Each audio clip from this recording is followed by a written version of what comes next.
I want to ask you about this because a little conflicting. Our guy, Ted Johnson, I'm assuming you saw him down there. He was boots on the ground for us. Yeah.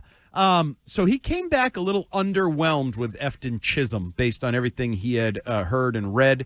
I just wanted to get, do you believe Efton Chisholm has a legitimate chance to have a role on this football team from what you've seen so far? Obviously, it's early. Wholeheartedly. Yep. Very much so. I think he will have a role on the team. I think he shows every single practice why that's the case. If you just had those guys running around out there with no numbers on and you didn't know where he came from, you would look at that player and say, well, that's a good player. That's a really good player. That's a guy who catches a lot of passes. Guy's pretty fast. Guy's kind of faster in a phone booth than a lot of the other guys. Wow, look at that guy go through the drills. He's faster than the guys that they drafted, which you would know because the other guys didn't have numbers on. But no, he's to me has performed better than everybody except for Demario Douglas. Wow. That's pretty impressive, and Demario Douglas has been somebody that we've heard has been under wing of Stephon Diggs thus far. As much as I would love to get into the Efton Chisholm mania as well, I know you were talking about it on Rich Eisen this week as well, and there's a lot of building momentum for him as well. But I did want to ask how you felt, and I heard your questions being asked to Stephon Diggs the other day, Tommy, as well. How do you think he handled both the line of questions from yourself and the media, and how do you think he's handled this leadership role as he recovers and hopefully makes the starting lineup week 1 for the Pats? I think he handled them on his terms the way that he exactly wanted to, and he did it in a tactical way that was not offensive, but also not satisfying for us, but also kept us at bay by politely redirecting any questions, no matter how well phrased, about the quote-unquote incident. So I thought he did a good job. He very much, to me, has a hired gun mentality, which he is. Mm-hmm. But I think in football, it's not – I always think of David Cohn as a hired gun. Remember, he was a hired gun for everybody? Oh, yeah? Yep. He was the first guy I really thought of as a hired gun. He was on every friggin' contending team. But in football, you don't have as many hired guns who just come in and they're kind of their own entity.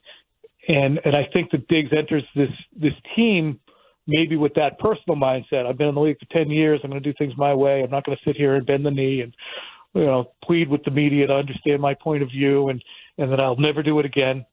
It was just like, yep, no, moving on. Talk to some people. Yep, moving on. Not going to talk about it. So he's doing what's good for his brand, I think, in being here. He's doing what he needs to do for his career in being here. Would this be his number one choice of places to be? Doubtful. He's here, so he'll deal with it. As for how he's been around the team, that's a different story. I think it's been really fitzy, really pretty friggin' good. He's engaged. He seems like a good guy. He's on his details on the drills. I don't think that he's doing it in a non-authentic way. And that's why I asked him one question, was like, just observing him, I said, do you kind of remember and still view yourself as a fifth-round pick in terms of, I'm going to take all this stuff seriously. I'm going to be diligent about all of it. I'm going to press myself in drills. I'm going to stand behind and try and fathom things. I'm going to ask questions. I'm going to help other players. Because to me, that's what I saw from him as a player this week. And that was going to be one of those pregnant pauses. I was close. I was leaning forward to the mic. So we're going to say Tom Curran, NBC Sports Boston, joining us here on WEEI Afternoons. Tom, I've gotten, I won't say annoyed, but, sort of following all the coverage from OTAs through minicamp, hearing guys like Greg Bedard saying, I'm excited about this team, and it's mostly about the offense. I don't really get, because to me the offense still has a crap ton of questions to answer. And then I look at the defense, and I'm like, well, the D-line's good. Ooh, that new linebacker, Spillane, seems like he's got an edge to him. Ooh, they got two corners. I think the story of this football team is on the defensive side of the ball. I think they can be maybe borderline elite on defense when you round out the coaching and the things they're going to do with terms of aggressive up front. Am I off base with that? No, you're not. Phil and I just did our podcast. It's not out yet, but we graded each position. And as we went position by position, quarterback, running back, using the criteria of how much did they expend in this offseason to get better, how successful were they in getting the depth chart better, and how good is the group. A lot of middling grades on offense. I gave quarterback a C+. Phil gave it a B+. Tight end, I gave a B, but they really didn't do anything. It just has two fairly decent players. Phil gave C- to wide receiver. I gave a C. You know, we talk about it. They're there, but it's like the kid who doesn't get good grades out of the two.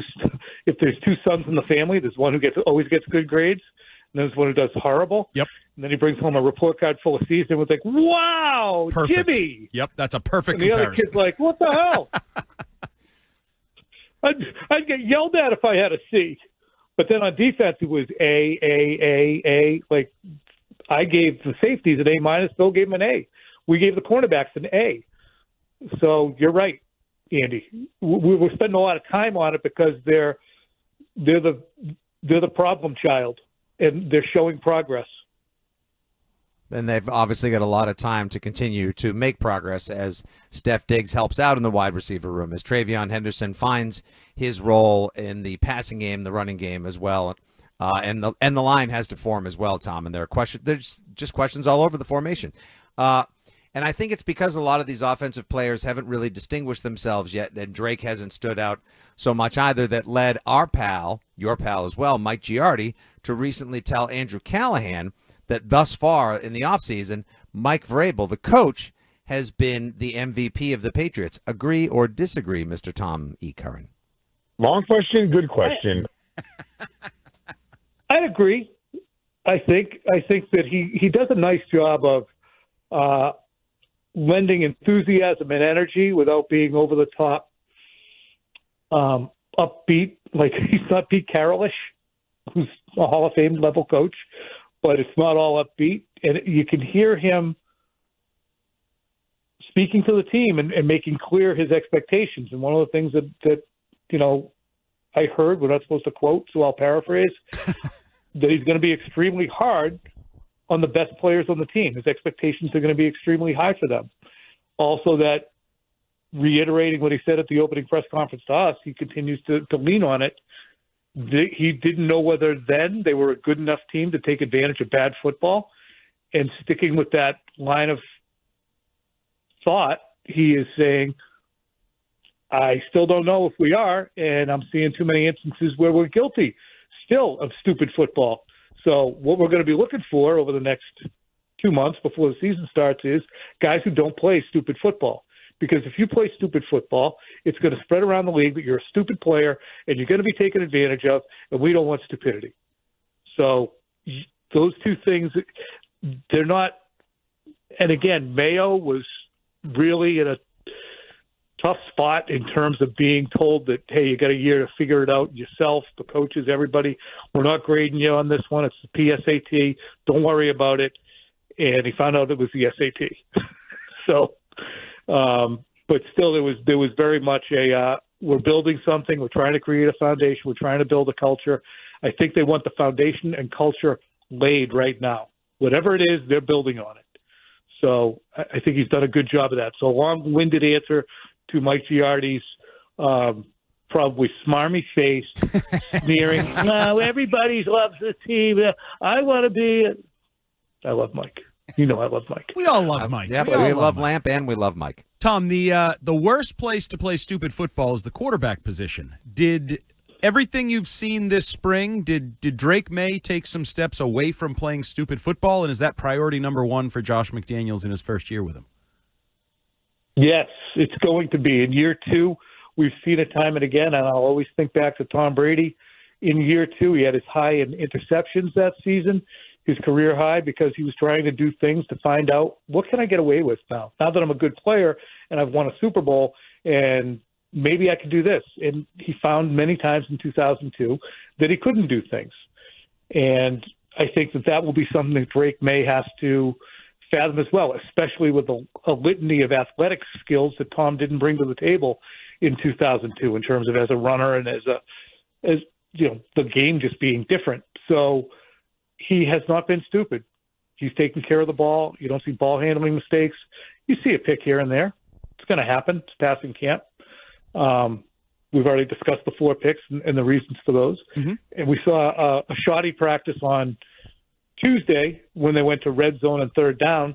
But that's going to happen when you have a C-plus group on offense going against a B-plus, A-minus group on defense. And it's going to look that way at the beginning of camp, I believe. Hey, Tom. Pause. That was a long one. Fitzy didn't know what to do. Jump in, cut him off. Fitzy's like, I don't know what to do here, Tom. Stop doing that. That's all right. Hey, listen, we're all friends and family. It's all good. Tom, last one from us here. Have you seen anything thus far that would, and I know you're not allowed to detail all formations you see and every little intricacy and the play calls and whatnot, but have you seen anything thus far that would indicate to you that there have been some mutations or some new tricks in the bag for Josh McDaniels in his third go-around as OC of the Patriots?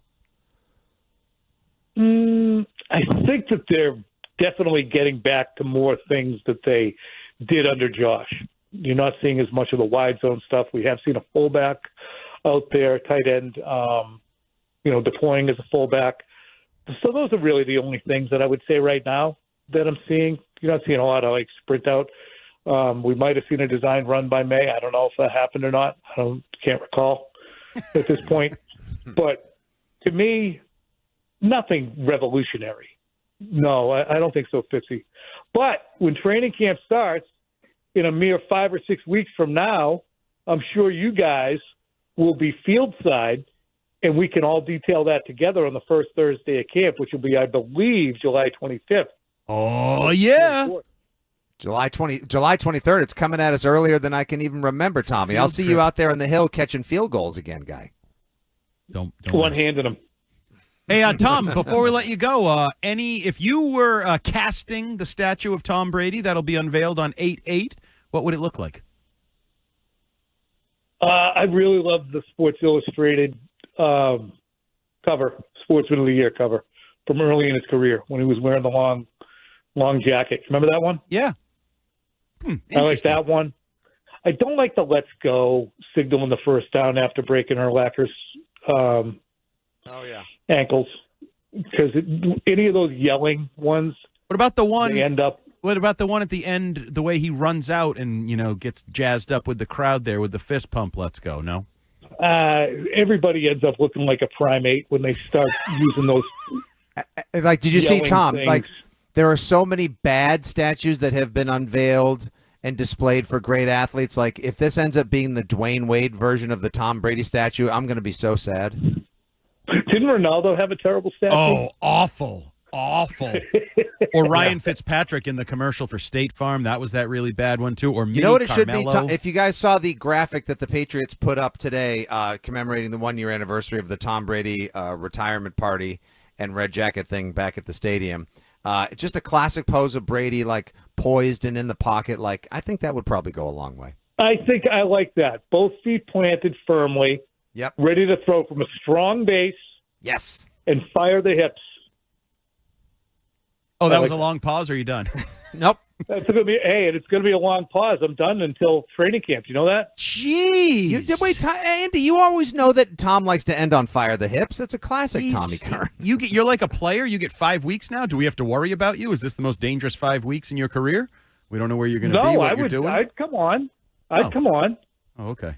So we're too cheap to pay you? Kick my ass off. All right, well, then we'll see you on the hill at Gillette Stadium for training camp then. Enjoy your summer. All right, buddy. Enjoy St. Lucia, Fitzy, wherever you go. I'm sure a good time will follow. Yes, sir. As always, my friend. Take care. We'll see you soon, buddy.